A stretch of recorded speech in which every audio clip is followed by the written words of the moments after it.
और उन महापुरुषों की बात को आधार मानते हुए उनके आंदोलन को पूरे देश में फैलाने की जिम्मेदारी खास तौर से नागपुर और उसके आसपास के साथियों की होनी चाहिए थी।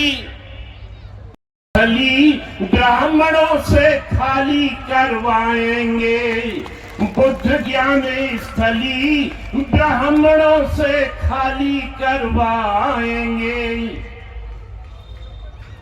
और कुछ बातों का थूक के चाट जाए उनका और क्या विश्वास करेंगे। ये बीजेपी वाले लोग हैं, जैसे जिलाधिकारी अभी कुछ दिन पहले के जाग कर गुलामी से दास बदल जाता है,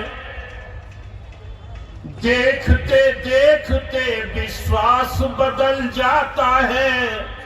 और विश्वास बदला भी है कि जाग कर गुलामी से दास बदल जाता है, देखते देखते विश्वास बदल जाता है। और यकीन कर लो ऐ बहुजन समाज वालों, रात ही रात में इतिहास बदल जाता है। ये जो बीजेपी या नरेंद्र मोदी की सरकार है, 4 लाइन उसके, जुल्म जब हद से गुजर जाए तो फिर क्या होगा।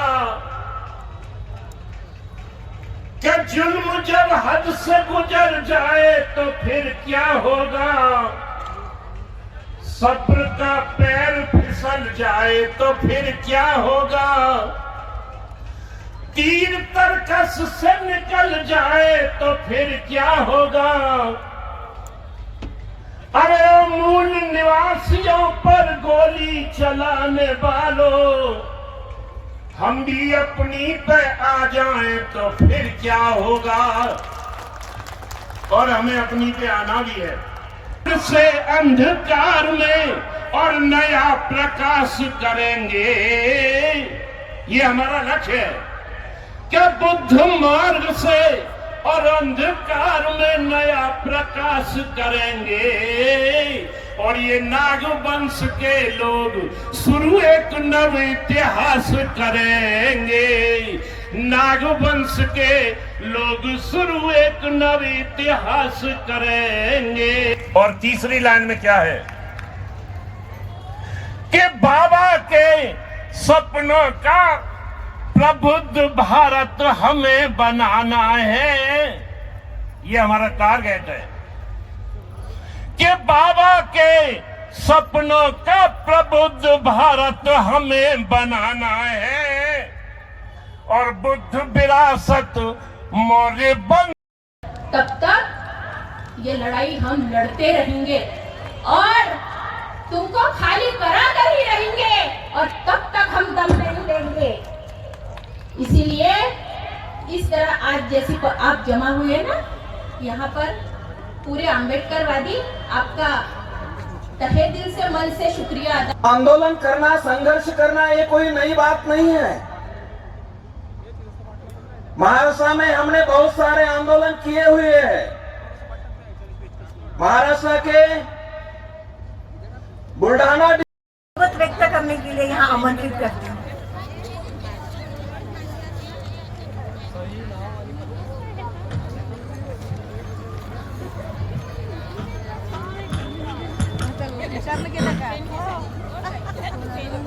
स्वाभिमान में लहरने दो, महाबोधि महाविहार को मुक्ति दो, सत्य और अहिंसा की गाथा गूंजने दो, बुद्ध की करुणा विश्व में फैलने दो, समता के पथ दीप पर जलने दो, महाबोधि महाविहार को मुक्ति दो। आंबेडकर का सपना साकार करके रहेंगे, अन्याय की जंजीर अब टूटने दो, धम्म चक्र की गति तीव्र होने दो।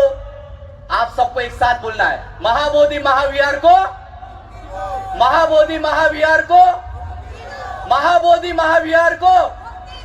यही आशा करता हूं, यही आकांक्षा करता हूं और ये जन चेतना यहां से भी एक जयघोष करना चाहता हूं कि जो लड़ाई डॉक्टर विलास खरात सर और जहां पे जितने भी मान्यवर है उन्होंने शुरू की, अगर आने वाले 4 साल भी बीत जाए, आने वाले 10 साल भी बीत जाए, हमारी एक पीढ़ी खत्म हो जाए, पर अभी शुरू हुआ आंदोलन किसी भी हालत में वापस नहीं लिया जाएगा। ये संकल्प आज इस मंच से देता हूं। आप सबको भी ये संकल्प लेना है और घर के बुजुर्गों से लेकर छोटे बच्चों को लेकर इस मैदान में खड़ा होके हमें महाबोधि महाविहार प्राप्त करके रहना है। एक आखिरी आपसे जयघोष लूंगा और अपने भाषण के समापन करूंगा। आवाज दो, आवाज दो। जय भीम, धन्यवाद। के बाद और संविधान आने के बाद 1949 एक्ट वैसे ही रहा, क्योंकि डॉक्टर बाबा साहब अम्बेडकर जी ने बुद्धिज्म 1956 को लिया। उसके बाद अगर चंद दिन भी बाबा साहब को मिलते तो तभी महाबोधि विहार मुक्त हुआ होता आपके लिए और हमारे लिए। बाबा साहब बचा के नहीं जाते, लेकिन साथियों बाबा साहब को वो समय नहीं मिला। 2002 में यूनेस्को ने इसको घोषित किया। क्या घोषित किया? World heritage. वर्ल्ड हेरिटेज मिलना इतनी सामान्य बात नहीं है, वो दर्जा पहुंच गया, महाबोधि विहार को प्राप्त हो। इतना भी कहा 1977 में जो भारत गवर्नमेंट के साथ ट्रीटी हुई और उस ट्रीटी में कहा गया कि आप भारत सरकार इसका प्रिजर्वेशन करेगी और यूनेस्को को भारत सरकार इसका प्रिजर्वेशन करने के लिए बाइंडिंग रहेगी। साथियों, और महाबोधि विहार के जो अपडेट्स है वो भारत सरकार यूनेस्को को सादर करेगी। 2 मिनट। साथियों, 2002 के बाद 2014 तक सभी अपडेट्स और रिकॉर्ड्स यूनेस्को को मिलते गए, लेकिन 2014 के बाद की परिस्थिति आप सभी को पता है। जो ऑब्लिगेटरी था भारत सरकार महाबोधि विहार का संरक्षण करने के लिए, वहां पे क्या क्या अपडेट्स है, किसने कब्जा करके रखा, ये बौद्धों की धरोहर है। और उनका आर्ग्यूमेंट्स क्या था, इनका जो गिरी महंतों का आर्ग्यूमेंट्स क्या है, हम इसीलिए यहाँ पे हमारी सत्ता है महाबोधि विहार में, क्योंकि हम बुद्ध को विष्णु का नव अवतार मानते हैं। साथियों, इंटरनेशनल लॉ के एज पर इंटरनेशनल लॉ बुद्ध को विष्णु का अवतार कहना यह बहुत बड़ा क्राइम है, क्योंकि ऐसा हिस्टोरिकल दस्तावेज कहीं भी नहीं। नंबर 1। नंबर 2, यहाँ जो है जो भी आजू बाजू अतिक्रमण किया गया, इंटरनेशनल कोर्ट ने, हम यहाँ अगर इंटरनेशनल कोर्ट में हमारी टीम जाएगी तो यह भी दावा कर सकते हैं कि आजू बाजू ने पंडों ने वहां पे जो अतिक्रमण किया, पहले से ही बफर जोन यूनेस्को ने जो गाइडलाइन दिए उसमें बफर जोन का भी मेंशन किया, फिर भी उन्होंने यूनेस्को के जो लॉज है उसकी धज्जियां उड़ाई इन पंडों ने। 1949 के बीटी एक्ट ने जैसा दूसरा बेटा ही निर्माण नहीं किया। तथागत बुद्ध की वजह से तमाम विश्व के लोग यहाँ पे आते हैं सम्मान के साथ, वो नतमस्तक होते हैं बौद्ध के विहार में, लेकिन यह देना नहीं चाहती संघीय सरकारें। क्यों? क्योंकि यहाँ पे उनको ब्राह्मण राष्ट्र निर्माण करना है। सावरकर, हेगड़ेवार, गोलवारकर के विचारों का राष्ट्र इनको निर्माण करने में ये अलग लगे हुए हैं।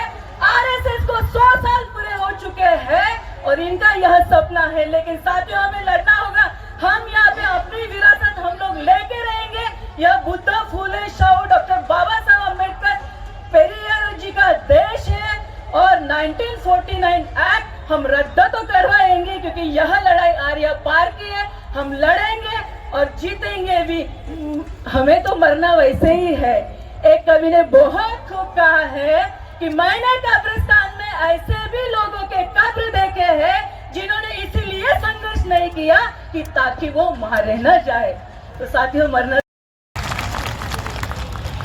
ताई ने बहुत अच्छा हमें अपना मनोगत व्यक्त किया। इसके बाद में भंते गौतम पाल ये भी मात्र 1 मिनट में अपना मनोगत व्यक्त करें, ऐसे में उनको आग्रह की विनंती करती हूँ। मात्र 1 मिनट में अपना समाप्ति करें।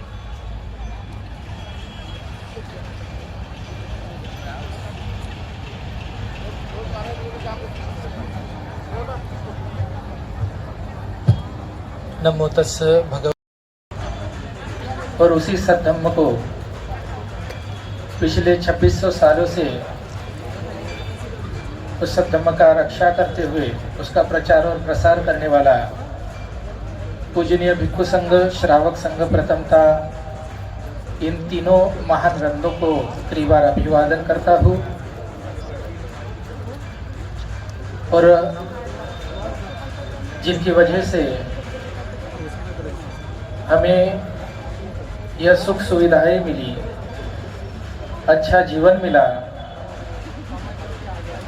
ऐसे परम पूज्य बोधिसत्व डॉक्टर बाबा साहब आम्बेडकर, इनके विचारों को, इनके धम्म क्रांति को संपूर्ण जीवन समर्पित करके अपने 2 शब्द यहाँ रखना चाहता हूँ। 1 मिनट दिया है, 1 मिनट के अंदर ही 11,000 जन समर्थन के साथ, ऐसे जन समर्थन है। यह 11,000 जन समर्थन हम कपिल वस्तु बुद्ध विहार, नारी रोड, यहाँ पे जो है, यहाँ से लेके जाने वाले हैं। उसमें नागपुर के 100 भिक्षु भी रहेंगे और नागपुर से 11,000 जन समर्थन रहेंगे। इसमें बुद्धगया महाबोधि महाविहार आंदोलन को समर्थन है, ऐसा यह समर्थन पत्र है। यह पहली बात है। और दूसरी बात यह है कि हम इस बुद्धगया महाबोधि महाविहार के लिए हम अपने अपने तरीके से काम कर रहे हैं। और हम की जयंती पर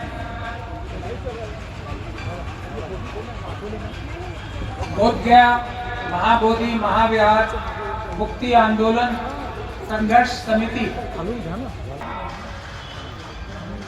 आए हुए मंचासीन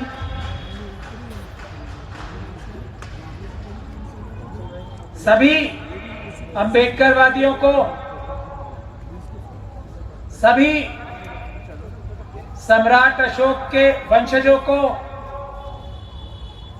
सभी तथागत गौतम बुद्ध से प्रेरणा लेने वालों को,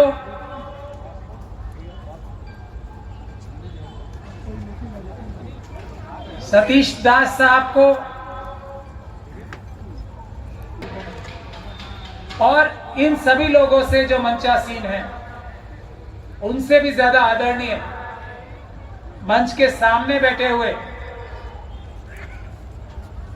सभी मार्गदर्शकों को मेरा बहुत ही प्यार भरा जय भीम, जय भारत, जय संविधान और अस्सलाम वालेकुम। साथियों,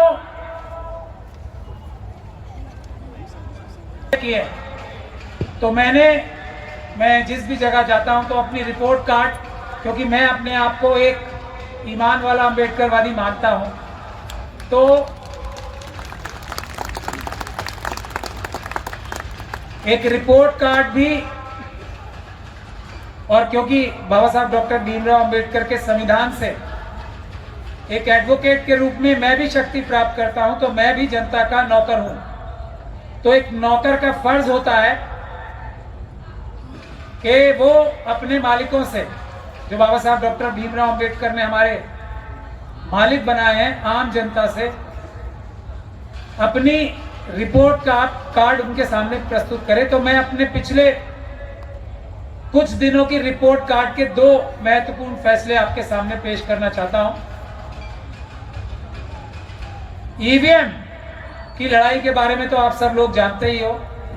ईवीएम, और अभी हमारे एक साथी ने मुझे ये किताब भी भेंट की, बहुत बहुत धन्यवाद उनका। ईवीएम एक ऐसी बीमारी है जो बाबा साहब डॉक्टर भीमराव अंबेडकर ने हमें इस देश का मालिक बनाया था ना, सबको बराबर का 1 वोट का अधिकार देके। ईवीएम के माध्यम से वो हक छीन के मशीनों के पीएम और मशीनों के सीएम आपके महाराष्ट्र में भी अभी अभी मशीनों के यानी कि ईवीएम के सीएम यहाँ फडणवीस साहब और ईवीएम के पीएम वहां नरेंद्र मोदी साहब बन के बैठ गए। उसके लिए जो हमने संघर्ष किया है वो आप सब लोग जानते हैं। दूसरा, पिछले कुछ दिनों के 2 रिपोर्ट कार्ड और हैं। एक,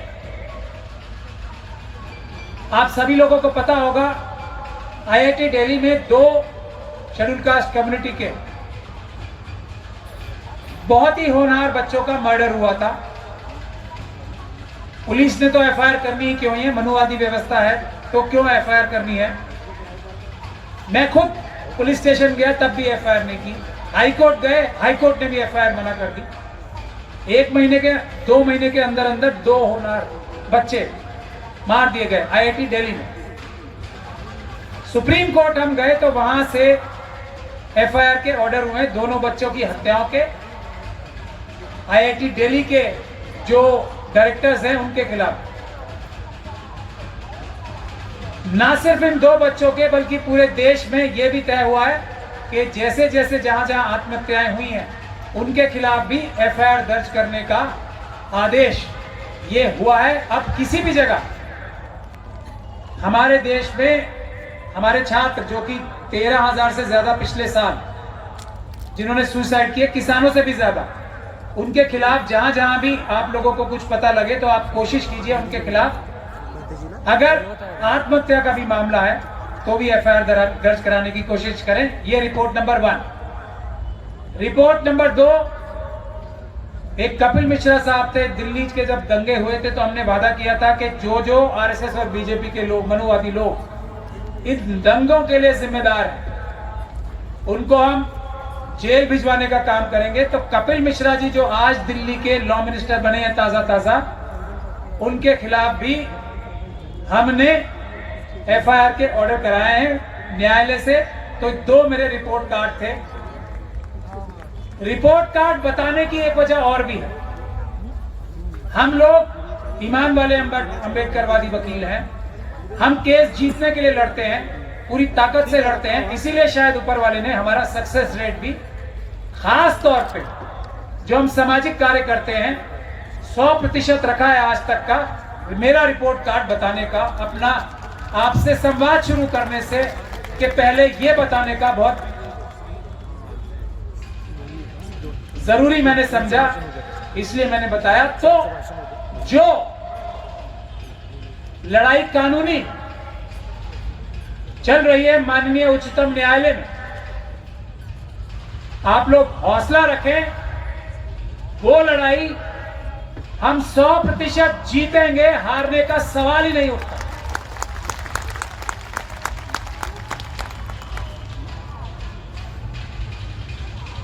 इसीलिए मैंने अपना रिपोर्ट कार्ड भी पेश किया था कि हम लोग जो कहते हैं वो करते हैं। और ये आज मैं यहां खड़े होकर इस महान विशाल जनसभा में, और मुझे दुख है जिन जिन लोगों को भारत साहब ने इनवाइट किया था, इससे महत्वपूर्ण बात किसी भी अंबेडकरवादी के लिए, किसी भी तथागत गौतम बुद्ध को मानने वाले के लिए, उनकी इज्जत करने वाले के लिए इससे महत्वपूर्ण प्रोग्राम कार्यक्रम कोई नहीं था। मुझे बहुत दुख है जो आज लोग यहां नहीं आए हैं, उनको अपनी रीढ़ की हड्डी चेक करानी चाहिए, और अंबेडकरवादी की रीढ़ की हड्डी ही उसका सब कुछ है। नागपुर के प्रोग्राम में, अगर इतने बड़े प्रोग्राम में, इतने महत्वपूर्ण प्रोग्राम में जिससे संविधान बचेगा, बाबा साहब ने बौद्ध धर्म अपनाया था, तो बोध गया कि तकलीफ लेके क्या इस दुनिया से नहीं गए होंगे वो? आज जो इस सभा में हाजिर नहीं है, यहां पर आप लोग तो आए हो इतनी बड़ी संख्या में, मुझे उनकी अंबेडकरवादी होने पे शक होने लगेगा, कम से कम मैं इतना कह सकता हूं। ये आर पार की लड़ाई शुरू हो चुकी है बोध गया से। अब इसमें बहानेबाजी नहीं चलेगी। जो हमारा है वो इस तरफ है, जो नहीं है उसको हम देखेंगे। छल कपट नहीं चलेगा। पुष्यमित्र सुंग वाला छल कपट अब नहीं चलेगा। पीछे से वार नहीं होगा, सामने से हम देखेंगे। तो मेरा ये कहना है सबसे पहले तो, और इसका जो ये बुद्ध गया का जो इशू है, मैं अपने मुस्लिम समाज के लोगों को खास तौर पे बहुत दिन से समझा रहा, बहुत दिन से दुख है मुझे बहुत कि मेरी बात ना सुन के वही जो आरएसएस और बीजेपी के मनुवादियों के जो बड़े बड़े हमारे भी धार्मिक धर्मगुरु हैं, पॉलिटिकल लीडर्स हैं, उनकी बात सुन के मेरी बात नजरअंदाज की। आज उसी का नतीजा ये वक्फ का कानून आया जो नया है। इसकी प्रेरणा कहां से मिली थी? यही बीटीए एक्ट से, इसी एक्ट से मिली है। तो अगर एक नहीं हो गए तो अंजाम यही होगा, आज नहीं तो कल सभी का यही होगा। एक तो मैं ये संदेश लेके आया हूं आज, मैं अपने मुस्लिम समाज के लोगों से, अभी क्रिश्चियंस का भी नंबर आ गया, ऑलरेडी डिसाइड कर दिया, उन्होंने डिक्लेयर कर दिया। क्रिश्चियन समाज के लोगों से, सिख समाज के लोगों से यह निवेदन और गुजारिश करने आया हूं कि सबसे बड़ी लड़ाई अगर धार्मिक स्थलों के बचाने की है, खास तौर पे अल्पसंख्यक समुदायों की, तो वो लड़ाई बुद्ध गया में हो रही है। अगर बुद्ध गया में हम जीते तो बाकी जो सुनामी आएगी ना फिर 84,000 बुद्ध विहारों की आजाद कराने की, उसके सामने कोई मनुवादी किसी अल्पसंख्यक धर्म के खिलाफ खड़ा नहीं हो पाएगा, ऐसा मेरा दावा है। इसलिए मैं सभी अल्पसंख्यक समुदाय के लोगों से ये गुजारिश कर रहा हूं, आम जनों से, आम लोगों से, भूल जाइए अपने नेताओं को। नेता वही है जो आप लोगों से आगे खड़े होके पुलिस की लाठी, पुलिस की गोली खाएगा। नेता वही है जो जेल जाने के लिए आपसे पहले खड़ा होगा, वरना कोई नेता नहीं है हमारा। सीधी सीधी बात है। और शेड्यूल कास्ट, शेड्यूल ट्राइब के लोगों का मैंने जिक्र अभी इसलिए नहीं किया, हालांकि जो बाबा साहब डॉक्टर भीमराव अंबेडकर के समय पे जो माइनॉरिटी अफेयर्स की सब कमेटी थी, उसमें कौन कौन आते थे? शेड्यूल कास्ट, शेड्यूल ट्राइब, मुस्लिम, सिख, क्रिश्चियन, बौद्ध, पारसी और एंग्लो इंडियन। तो ये माइनॉरिटी की जो मैंने आपको अभी ग्रुप्स बताए हैं, इसकी आज की तारीख में अगर पाकिस्तान नहीं बनता, अगर देश का विभाजन नहीं होता, और देश का विभाजन होने की एक ही वजह थी सिर्फ, जो वजह आज तक ज्यादातर लोग बता ही नहीं पाते हैं, बहुत कम लोग बताते हैं। देश का विभाजन होने की सबसे बड़ी वजह यह थी कि बाबा साहब डॉक्टर भीमराव अंबेडकर के साथ मुस्लिम समुदाय था, और इसलिए प्रधानमंत्री का पद सिर्फ और सिर्फ बाबा साहब डॉक्टर भीमराव अंबेडकर एक ऐसे व्यक्ति थे जिसके लिए सब लोग तैयार हो जाते। बाबा साहब को प्रधानमंत्री नहीं बनने देना था, इसलिए हमारे देश का बंटवारा हुआ। यह है वजह, वरना आज विश्व गुरु तो हम वैसे ही होते। आज मोदी जी को जाके हाथ बांध के बैठना नहीं पड़ता। तो ये बात है, हमारे लिए ये भी आवश्यक है आज। और मैं बीटी एक्ट पे भी आऊंगा, थोड़ी सी बातें बताऊंगा कि बीटी एक्ट में सबसे बुरा क्या। उससे पहले मैं एक बात, कारत जी मेरी बात आप सब लोग ध्यान से सुनेंगे, ये आंदोलन चलना कैसे, क्योंकि मेरा मानना यह है सुप्रीम कोर्ट में हम केस तभी जीतेंगे, 100% तभी जीतेंगे जब, और मैंने हर चीज के लिए एक ही बात कही है, कोई भी हमारा इंसाफ और बराबरी का संवैधानिक कार्य हम अदालतों के माध्यम से जब ही जीतेंगे, जबकि सबसे बड़ी अदालत जो है देश की जनता की, जिससे सारी अदालतें, सुप्रीम कोर्ट की अदालत भी छोटी है, 80% लड़ाई देश की जनता के सामने होगी, जन आंदोलन के रूप में होगी, पीसफुल जन आंदोलन के रूप में होगी। और ऑफ कोर्स अगर बहुजनवासी, अगर संविधानवादी, अंबेडकरवादी कोई भी आंदोलन करते हैं तो वो सिर्फ और सिर्फ संवैधानिक रूप से होता है। ऐसी बात नहीं है कि भीमा कोरेगांव वाले लोग नहीं हैं, लेकिन भीमा कोरेगांव के समय पे बाबा साहब डॉक्टर भीमराव अंबेडकर का दिया हुआ संविधान नहीं था, इसलिए हम अहिंसा की बात कर रहे हैं, वरना हमें 5 मिनट लगेंगे। लेकिन हम बधे हुए हैं बाबा साहब डॉक्टर भीमराव अंबेडकर के संविधान से।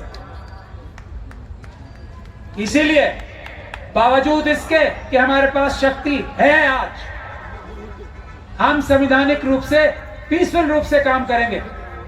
यह हमारा कौल और वचन है। और हमारा कोई भी व्यक्ति SC, ST, OBC और माइनॉरिटी का कभी भी किसी भी आंदोलन में हिंसा करता ही नहीं है। भले ही जो भी लोग आते हैं वो RSS के एजेंट होते हैं, हिंसा करने वाले, बाहर से या अंदर से।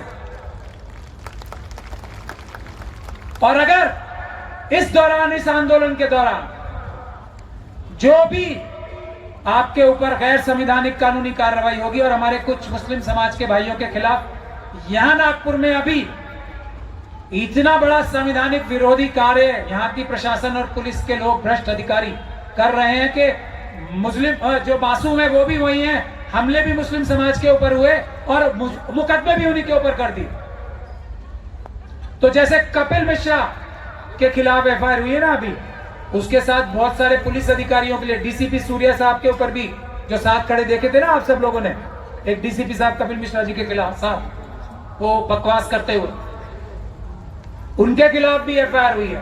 तो मेरा ये कहना है नागपुर के प्रशासन से, संविधान सबसे ऊपर है। संविधान की शपथ के बाहर जाके जो भी कार्य करेगा वो अपराधी होगा, और अपराधी आज नहीं तो कल जेल जाएगा, ये भारत का संविधान कहता है। तो ध्यान रखें। तो मेरा कहने का मतलब ये है कि हमारे SC, ST, OBC और मुस्लिम, सिख, क्रिश्चियन बहुत के लोग जो, और OBC समाज में भी ज्यादातर लोग सम्राट अशोक के ही वंशज हैं। सिर्फ अभी उन्हें वो बात ठीक से याद नहीं आ रही, आ जाएगी बहुत जल्दी। उनके जो बुद्धिजीवी हैं उन्हें यह बात अच्छी तरह पता है कि वो भी सम्राट अशोक के ही वंशज हैं।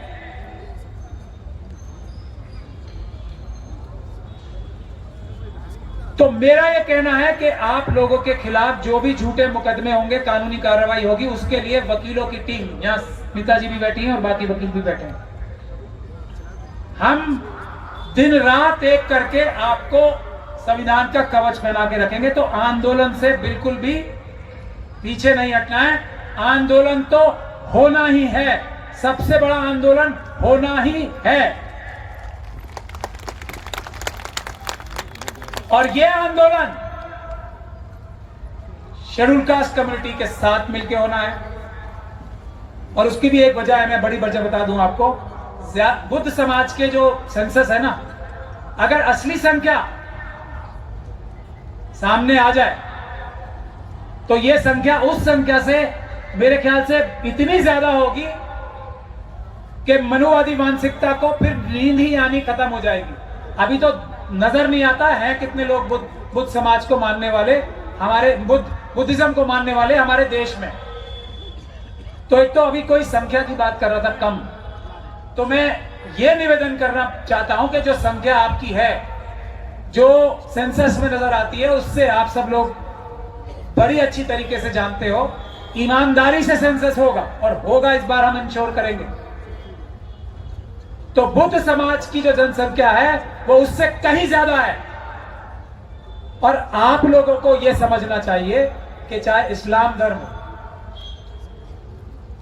चाहे क्रिश्चियन धर्म हो, चाहे सिख धर्म हो,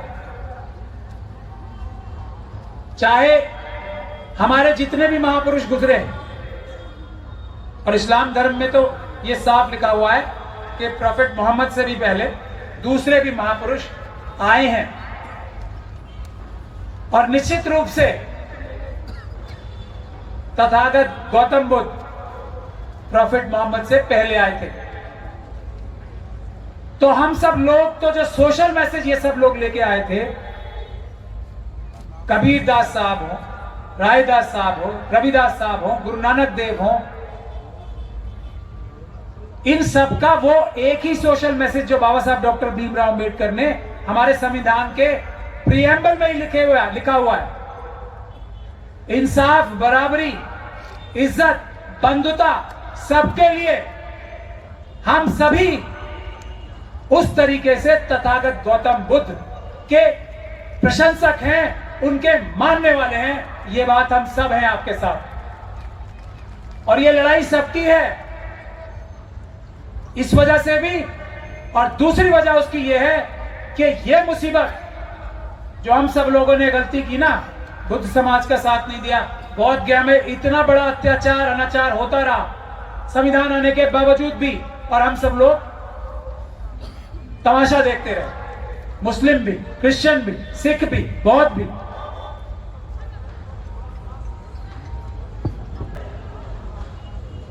आज ये हम सब मिलकर लड़ाई लड़ेंगे और मिलकर लड़ाई जीतेंगे। 80% ये लड़ाई शर्तों पे होनी है, क्योंकि सुप्रीम कोर्ट के 4 जजेस भी ये बात बता चुके हैं कि उनके ऊपर दबाव है। तो उन्हें भी उस दबाव से बचाने के लिए हमें जन आंदोलन करना पड़ेगा।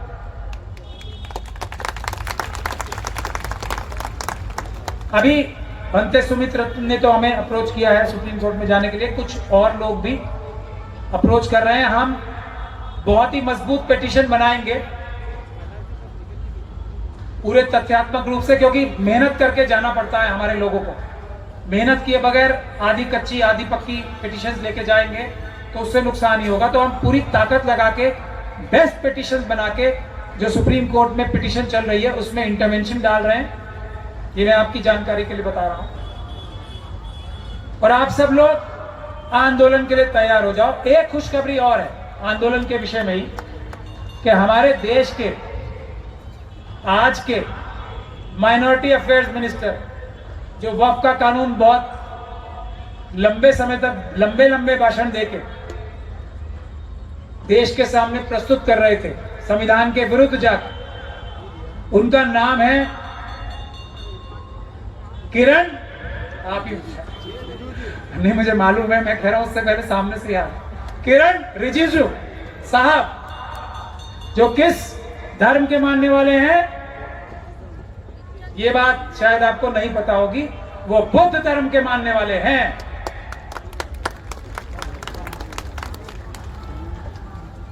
तो उनको अगर रीढ़ की हड्डी है तो वो दिखानी पड़ेगी इस चीज के लिए, वरना उनकी कॉन्स्टिट्यूएंसी में अरुणाचल में भी बुद्ध समाज के कितने वोटर्स हैं वो इन्हें इस बार इलेक्शन में नजर आ जाए। मैं तो थोड़ी कड़वी बात करने के लिए जाना चाहता हूं।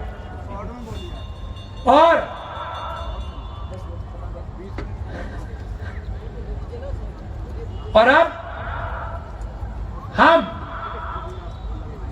ये आंदोलन अगर होना है तो दिल्ली में किरण रिजिजू साहब के घर के बाहर भी ये आंदोलन बेशक होना है। एक मजबूत आंदोलन, एक प्रदर्शन तो उनके घर के बाहर भी होना।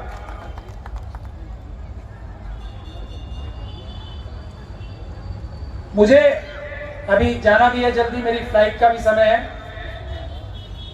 बातें तो बहुत कहने की हैं, लेकिन क्योंकि थोड़ा देर में बोला और अब भंते जी भी बोल रहे हैं कि समाप्त करो, तो मैं आप लोगों से यही वादा करके जाना चाहता हूं। आपको जन्मदिन बहुत मुबारक। कह रहा हूं आज आपसे कि ये लड़ाई हम सब मिलकर लड़ेंगे, और इस लड़ाई का अंत जल्दी होगा, देर नहीं लगेगी, अदालत में भी और अदालत के बाहर भी। और दास साहब यहाँ मौजूद हैं, उनकी जिम्मेदारी हम सबसे बड़ी है, क्योंकि वो गया में ही है, बिहार में ही है। वहां उन्होंने अपनी जिम्मेदारी पहले से ही बहुत जबरदस्त तरीके से निभाई है, बिहार की असेंबली में भी और उसके बाहर भी।